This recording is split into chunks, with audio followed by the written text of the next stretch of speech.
Nag-share si Megan Young tungkol sa last taping day ng murder mystery drama na Royal Blood. Aminado naman si megastar Sharon Cuneta na namimiss niya ang kanyang anak na si Casey Concepcion. Darito showbiz saksi ni Kata Tibayan.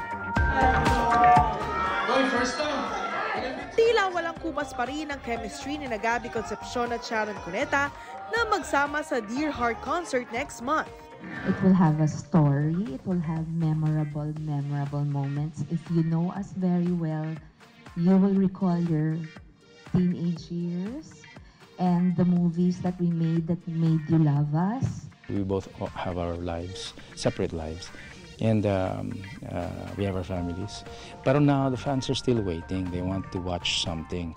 Anak nila Sharon at Gabby si Casey Concepcion.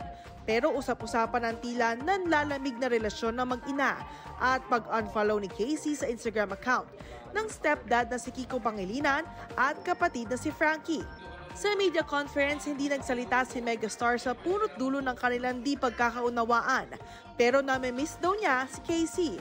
Si Gabby naman aware daw sa pinagdaraanan ni Casey at lagi raw sila nagkakausap.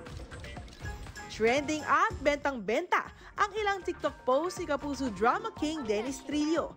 Pero alam nyo bang ilang taon din ang inabot bago tuluyang ma-fall sa TikTok craze si Dennis? Ang totoo po niyan, ilang taon na rin ako kinukumbinse na mag-TikTok. Siguro mga pandemic days pa po. Sa Fast Talk, hindi nagpahuli si Tito Boy Abunda na maki-TikTok together with Dennis.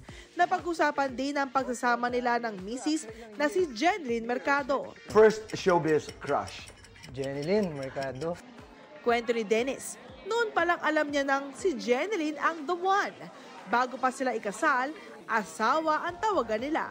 Puring-puri rin ni Den ang pagiging maalagang asawa ni Jen. Mixed emotions ang naramdaman ni Megan Young sa last taping day ng series na Royal Blood. Sabi niya sa IG post, excited siyang mapanood ng lahat ang ending ng series. Lubos daw niyang mamimiss ang role niya as Diana Royales. Para sa GMA Integrated News, Katatibayan ang inyong saksi. Mga igan, samahan niyo kaming saksiyan ng mga balita.